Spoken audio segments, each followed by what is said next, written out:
मैं नहीं समझता हूं कि ये मंच सिर्फ और सिर्फ आरएसएस और बीजेपी को कोसने के लिए है। ये मंच सिर्फ और सिर्फ मोदी जी क्या कर रहे हैं इसके बारे में बताने की है, क्योंकि वो तो आप सब लोग जानते हैं। वो आप सब लोग इसलिए जानते हैं कि इस विपरीत परिस्थिति में भी वह पथ क्या, पथिक कुशलता क्या, जिस पथ में बिखरे सूल न हो, नाविक की धैर्य परीक्षा क्या, जब धाराएं प्रतिकूल न हो।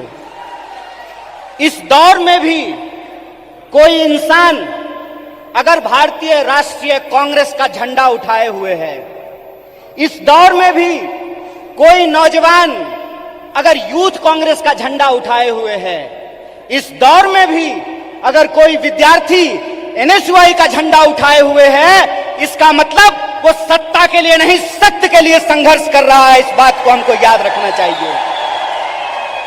इसलिए बीजेपी क्या है, मोदी जी क्या हैं, आरएसएस क्या है, मैं इन चीजों पे अपना वक्त जाया नहीं करना चाहता हूं, क्योंकि हमारे वरिष्ठ नेताओं ने, हमारे वरिष्ठ साथियों ने, हमारे वरिष्ठ कार्यकर्ताओं ने इस बात को बखूबी समझा दिया है। वो क्या कर रहे हैं ये हम जानते हैं। हमको ये समझना होगा कि हमको क्या करना है। आज जब हम इस कार्यक्रम में शामिल हो रहे हैं, जिस कार्यक्रम का नाम है बेहतर भारत की बुनियाद, तो हमारा फोकस इस बात पे होना चाहिए कि यूथ कांग्रेस का कार्यकर्ता होने के नाते, भारतीय राष्ट्रीय कांग्रेस का कार्यकर्ता होने के नाते, एनएसयूआई का कार्यकर्ता होने के नाते, सेवा दल का कार्यकर्ता होने के नाते, महिला कांग्रेस का कार्यकर्ता होने के नाते, इंटक का कांग्रेस कार्यकर्ता होने के नाते, किसान सभा का कार्यकर्ता होने के नाते हम इस देश की बुनियाद के लिए क्या करना चाहते हैं। इसीलिए आपको अपनी जिम्मेवारी समझनी पड़ेगी। कितना गंभीर दायित्व आपके कंधे पे है, इस बात को आपको समझना पड़ेगा। आज देश की बागडोर पंडित जवाहरलाल नेहरू के हाथ में नहीं है कि जिन्होंने किताब लिखी थी डिस्कवरी ऑफ इंडिया। आज देश की बागडोर डॉक्टर बाबा साहब भीमराव अंबेडकर के हाथ में नहीं है, जो विदेश पढ़ करके आए थे और इस देश की ड्राफ्टिंग कमेटी में कॉन्स्टिट्यूशन को लिखने का काम किया, बनाने का काम किया।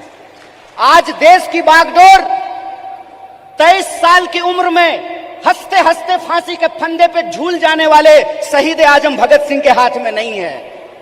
आज देश की बागडोर एक ऐसे इंसान के हाथ में है जो अपनी पत्नी की जिम्मेवारी ना उठाया हो, वो देश की जिम्मेवारी उठाएगा।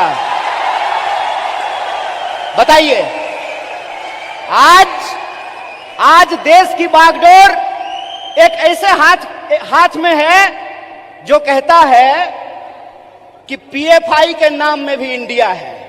मतलब कुत्ता को भी 4 पैर होता है, गधा को भी 4 पैर होता है, इसलिए सारे गधे कुत्ते हैं। अगर ये रीजनिंग मैं लगाऊं, जो रीजनिंग इस देश के प्रधानमंत्री ने लगाया है, तो मैं ये कह सकता हूं ना कि प्रधानमंत्री जी को भी 2 आंख है और गधा को भी 2 आंख होता है। बोलिए, मैं ये बात क्यों कह रहा हूं? मेरा कोई मकसद नहीं है कि मैं भाजपा, मोदी और आरएसएस की चर्चा करूं। मैं सिर्फ आपको बता रहा हूं कि कितनी गंभीर परिस्थिति में आज हम खड़े हैं। इतनी गंभीर परिस्थिति में खड़े हैं कि संस्थाओं को तो छोड़ दीजिए, व्यक्तियों को भी बोलने का अधिकार नहीं है। इसीलिए जब आज आप यूथ कांग्रेस का झंडा अपने हाथ में उठाए हुए हैं, जब आप कहते हैं यूथ कांग्रेस जिंदाबाद, इसका क्या मतलब है? इसका मतलब यह है कि जिस देश की 55% आबादी नौजवान हो, जिस देश में दुनिया का हर 5वां युवक भारतीय हो, जिस देश में 45 साल में सबसे ज्यादा बेरोजगारी हो, और जिस देश में जिस दिन कारगिल विजय दिवस मनाया जा रहा था, उससे ठीक कुछ दिन पहले कारगिल में लड़ने वाले शहीदों के परिवार के साथ कैसी नग्नता की गई है, ये वीडियो आप लोगों ने देखा है। इसीलिए आप अपनी जिम्मेवारी को समझिए।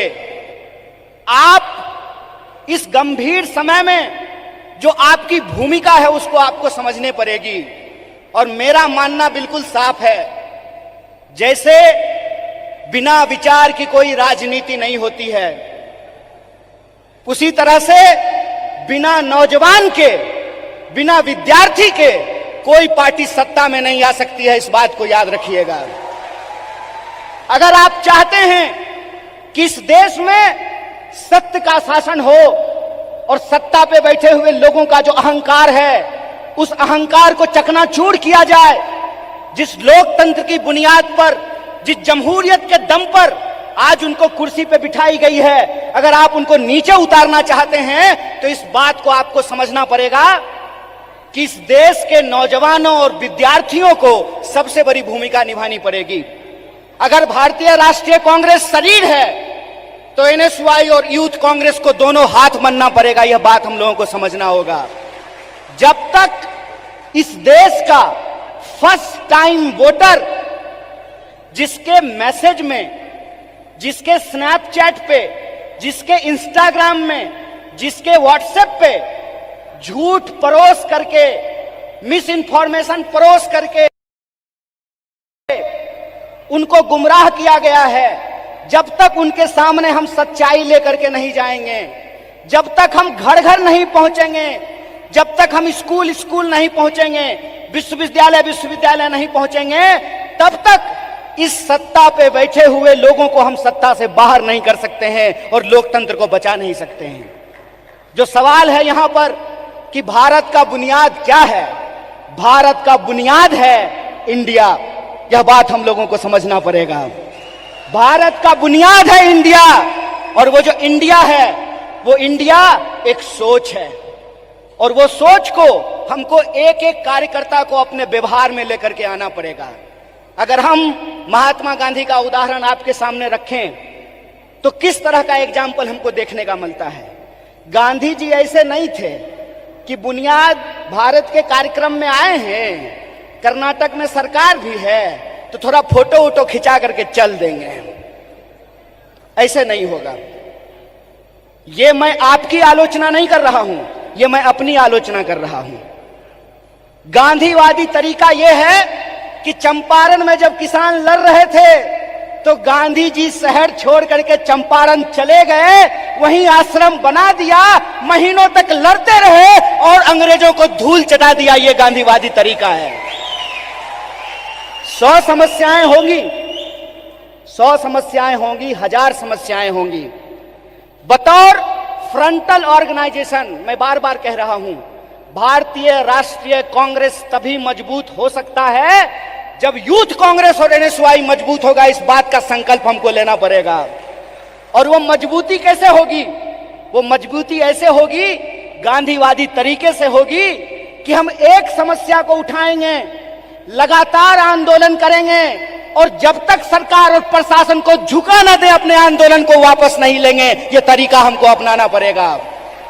और एक बात याद रखिएगा, जब आप आंदोलन जीतते हैं, जब आप संघर्ष को जीतते हैं तो टिकट का सवाल अपने आप सॉल्व हो जाता है। यह बात मैं इसलिए कह रहा हूं कि शायद लोगों को इस देश के इतिहास को दोबारा जाकर के देखने की जरूरत है। क्यों? क्योंकि हम उस पार्टी से हैं जिस पार्टी ने इस देश को आजादी दिलाई है। अभी कलाकार ने आजादी की बात की, हाथों की आजादी की बात की, देश की आजादी की बात की, तो एक एक भारतीय राष्ट्रीय कांग्रेस के कार्यकर्ता को गर्व से यह बात कहनी चाहिए कि हम वो लोग हैं जो इस देश को आजादी दिलाए हैं और आजाद देश में आजादी को बचाएंगे भी। इस बात को हमको याद रखना है।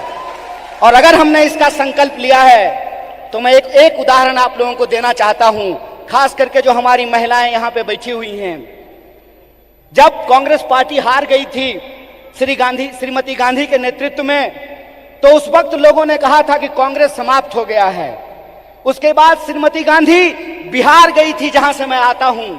वहां पे एक नरसंहार हुआ था और श्रीमती गांधी हाथी पे बैठ करके गई थी शोषितों से मिलने के लिए, उन नरसंहार के जो पीड़ित थे उन परिवारों से मिलने के लिए। और उनके साथ हाथी पे बैठी हुई एक महिला थी, जिस महिला का नाम प्रतिभा देवी सिंह पाटिल है, जो इस देश की पहली महिला राष्ट्रपति बनी थी। इसीलिए हम कहते हैं, गीता में भी लिखा हुआ है कि कर्म करो, फल की चिंता मत करो। आज आप यूथ कांग्रेस के कार्यकर्ता हैं, एनएसयूआई के कार्यकर्ता हैं, आपको कर्म करने की जरूरत है। और हमारा कर्म क्या है? हमारा कर्म है अपने विचार पर चलना। और हमारा विचार क्या है? हमारा विचार है इस देश का संविधान, संविधान की प्रस्तावना। और प्रस्तावना कहता है, हम भारत के लोग भारत को प्रभुत्व संपन्न, समाजवादी, धर्मनिरपेक्ष और लोकतांत्रिक गणराज्य बना करके रखना चाहते हैं। इसीलिए जब ये विचारधारा हमारे पास है, इस देश को आजादी दिलाने का इतिहास हमारे पास है, और आज के वक्त में हमको गर्व से यह बात कहना चाहिए कि हम मल्लिकार्जुन खड़गे के सिपाही हैं। हमको गर्व से यह बात कहना चाहिए कि हम राहुल गांधी के सिपाही हैं, क्योंकि राहुल गांधी ने कहा है, डरो मत। और उनको डरने की जरूरत नहीं है जो किसी के खिलाफ गलत नहीं किए हैं।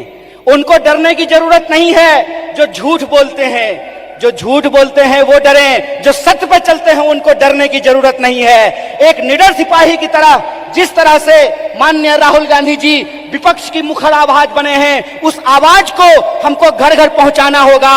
और इस देश की जो बुनियाद है, भारत की जो बुनियाद है, वो इस देश की संविधान की प्रस्तावना में लिखा हुआ है। उस प्रस्तावना को हमको घर घर लेकर के जाना पड़ेगा। कई बार कार्यकर्ता आकर के हमसे सवाल पूछते हैं कि हमको वैचारिक कार्यकर्ता नहीं मिल रहा है। साहब, गांधीवादी एक तरीका है कि सत्य को किसी गवाही की जरूरत नहीं होती है। और गांधीवादी तरीका यह होता है कि आपको बोलने की जरूरत नहीं है, एक्शन ही आपका कम्युनिकेशन होना चाहिए। आपके एक्शन में वो सारी बातें दिखनी चाहिए। एक बात कहिए कि मैं बहुत महंगा शर्ट पहन करके, मोटा मोटा सोना का सिकड़ी पहन करके, 5 करोड़ का गाड़ी लेकर के आपके पास आऊं और मंच पे खड़ा होकर के गरीबी पे भाषण दूं, आप हम पे भरोसा कीजिएगा? एक्शन ही कम्युनिकेशन होता है। हमको अपने एक्शन को अपना कम्युनिकेशन बनाना पड़ेगा। और हमारा कम्युनिकेशन बिल्कुल साफ है। हमारा कम्युनिकेशन बिल्कुल साफ है कि यह देश सबका था, सबका है और सबका रहेगा। यह हमारा संकल्प है। हमारा संकल्प है कि इस देश में पैदा होने वाला कोई भी व्यक्ति, चाहे उसकी जाति कुछ भी हो, इस देश में पैदा होने वाला कोई भी इंसान, चाहे उसका लिंग कुछ भी हो, इस देश में पैदा होने वाला कोई भी मनुष्य, चाहे उसका धर्म कुछ भी हो, वो इस देश का नागरिक है। और नागरिक होने का मतलब होता है कि राजा का बेटा राजा नहीं बनेगा। लोकतंत्र में वोट से तय होगा कि हमारा शासक कौन बनेगा। और यह जो लोकतंत्र है, यह लोकतंत्र ही भारत की बुनियाद है।